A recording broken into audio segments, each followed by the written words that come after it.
all of you coming out. It's a great turnout tonight, but this is really, this is great. This is wonderful because we're talking about a topic of world significance, and we have two current members of the KU faculty and one immediately past member of the KU faculty. And I think that speaks volumes for our university.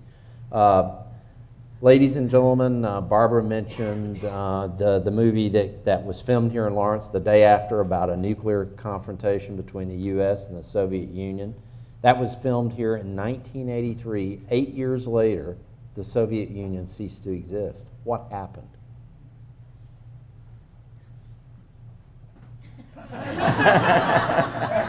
Now, I've done this big build-up. We've kind of built expectations high here, so. All right, I would begin by saying that 83 was really a kind of breakthrough year, 83, 84, 85, during that period. I was in Moscow in 1984 for a conference.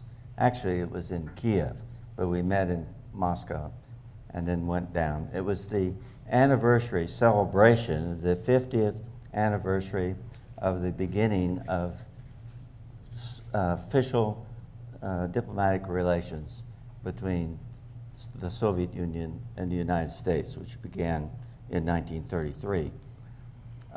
It had been delayed a year by us because of the Korean airliner incident.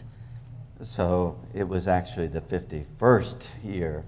But we met in Kiev, and you could feel the separation already beginning. I did, at least. Kiev, a beautiful city in Ukraine, and yet it was beginning to go its own way. That was the situation I felt. It was also a time when the Soviet Union, having already gone through a tumultuous period of de-Stalinization and all that, from the Khrushchev period through Brezhnev and so on, and now had someone in leadership which was old guard, Chernenko. Now, I don't know anyone remembers Chernenko, and probably no one should, but, but anyway, the message I got was that this was an embarrassment to have a leader like that at a time of important change. And that's the message I got from the Russians, the Ukrainians, and everyone. So 83, 84, I think, was a good takeoff time for the collapse. But I think the roots of the collapse can be found much earlier in 70s, even late 1960s.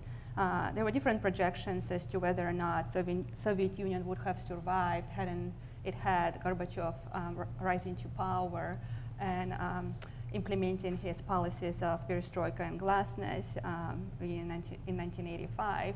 So the projections were and are that it would have probably existed for another decade or so, or maybe a generation at the most, but there were lots of background conditions, including decaying economy that was preparing the collapse. And what I would add to Norman just said, there was not only embarrassment to have Chernenko or even Brezhnev in his last years that he spent in power. It was also an embarrassment for the Soviet elite to understand what kind of deplorable conditions Soviet economy was at the time. So the economic growth slowed down, and it just plummeted in late 1970s. And if you were to compare like raw numbers of economic growth of the United States at the time and the Soviet Union, they're approximately the same. But you should keep in mind that the Soviet Union was at the time the best example of an empire that was overstretched, meaning that it had to spend, by different estimates, about 40% of its annual budget on defense, or about 15 to 20% of its GDP, annual GDP, gross national product on defense. And so it had to subsidize its allies in Warsaw Pact in East Europe. And how those subsidies worked was the Soviet Union would ship fuel, energy resources that could have been sold in the market, but it was isolated from Western markets. So it would sail or trade and barter with the Eastern European economies, supplying them fuel, oil, gas, and getting from them goods and services that could have been purchased in the world market cheaper and of better quality. And so there are many other things indicating, serving as indicators that economy, something had to be done with the economy, and it definitely was one of those factors that prepared the demise of the Soviet Union. But it did not determine the timing of the demise. It was definitely something that Gorbachev did, including his policies of glasnost that I mentioned. It was that factionalization and polarization within the party. Different wings were formed. Liberals that were kind of coalescing around Yeltsin, and conservatives both were unhappy with what Gorbachev, kind of his half steps. Both camps or groups were unhappy with him. So the circumstances were ripe for some sort of a revolt, putsch, or like major transformation in the country at the time. Okay. Well, and I would add that we could ask, how did it last so long? So sort of a lot of things that Mariya has already said, we can look at it as a classic case, as you've mentioned, of imperial overstretch. Here at the end of World War II, Stalin felt very strongly that he should project power into Eastern Europe and territorially expand the Soviet Empire, which turned out to be a burden economically, as you've mentioned. And we can also take a clue from Dr. Dinas's work, who pointed out that the economy of Russia spatially was like an archipelago. There were kind of pockets of industrial activity, but they were stretched out over a vast territorial area. And maintaining those and making sure that there was sufficient population to keep those pockets that kept the entire national economy going took a lot of energy and drained the economy as well. Yeah, and economic indicators were not the only indicators of decline. Along like low economic growth, there were also declining life expectancy rates. So the population was dying earlier.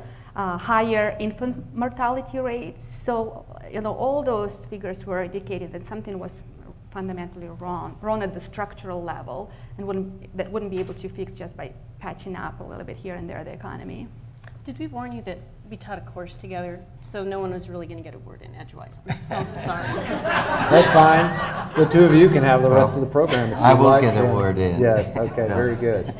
Going back as a historian, I would say that it really began in the 50s, the collapse of the Soviet Union, with Khrushchev and peaceful coexistence, opening up to some extent, de-Stalinization.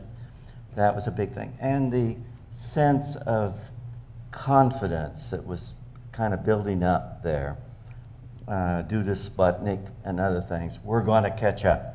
We're going to do it. That didn't happen for a number of reasons, but a number of good things came along. And one that I would stress is the Cultural Exchange Agreement, 1957-58. It was negotiated between William Lacey, no relation, we checked that out, and Sergei Zarubin, the outgoing Soviet ambassador, under Eisenhower, under Khrushchev. I call it the Lacey-Zarubin Agreement, better known as the Khrushchev-Eisenhower Agreement, but it set off a whole series of cultural exchange agreements. Students going over to the Soviet Union, Soviet students coming here, and cultural groups of all kinds going over. And you've probably heard of the kitchen debate between Vice President Nixon, still Vice President at that time, and Khrushchev at an exhibition of American life. This was 1959, I think I'm right. And the exposure that was creating. And this exchange agreement began very slowly, modestly, 20 on each side, and the Soviets only wanted 1 or 2, but we compromised with 20. Eisenhower wanted 500, but we had an exchange agreement, and it went on. It's still going on in various ways. And it wasn't just the US and the Soviet Union, it was the Soviet Union and all the other countries practically in the West. And when I was there, there were the West Germans and East Germans getting together. Wow. And all other countries were represented in that exchange, culturally and otherwise. And I think this multiplied with exposure of the Soviet elite to the West, and the West penetrating very decisively into the Soviet Union. The Soviet Union collapsed of overexposure. Can I throw a question to the audience? What did we learn from history of empires? What mechanism, what tools allow empires to survive? What do they rely on? Mostly. Military power? Force, military, yes. And so this is one of those historical lessons that are, I think Soviet Union relied on, a minor digression. I was a part of a group of scholars from some of the major best research universities who've been working for a couple of decades trying to identify sources of state failure, meaning revolutions, coups, internal wars, or external wars. And based on 2 decades of work, lots of statistics, lots of qualitative analysis, they identify that 4 factors are responsible or account for most of the instances of state failure out there. And one of those factors is regime. So it's not just about whether a state is democratic or undemocratic. You would be surprised to find out that authoritarian regimes are more immune to any kind of revolts, upheavals, and failures than even democracies. Compared to democracies, they are more politically stable. But once you get a state in transition or a state non-democratic state with a bunch of factions, like what happened in the Soviet Union in the 1980s. I mentioned that they were conservatives, they were quasi-liberals, and supporters of Gorbachev. Those are the kinds of states which are which have greater propensity towards various kinds of turmoil, instability, and ultimately failure. So returning back to this question about what helps empires to survive, it's force. And what was happening in 1980s, that the central Moscow's authority, even though they were still able to maintain grip over other Soviet Union republics and over other regions in USSR and Russia, they were losing this grip.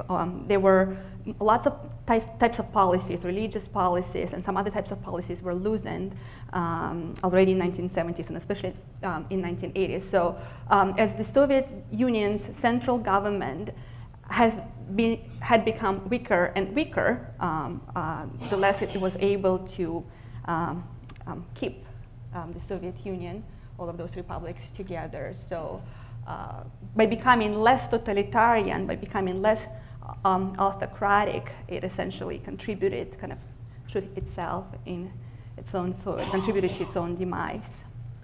I'm going to direct the next question, Norman, to you, but ladies, jump in if you'd like to after he responds. Is there anything in the history of the Soviet Union that is a field of your expertise that points out weaknesses that could have led us to understand why the Soviet Union fell? Anything in their history that really stands out that would cause it to collapse so quickly?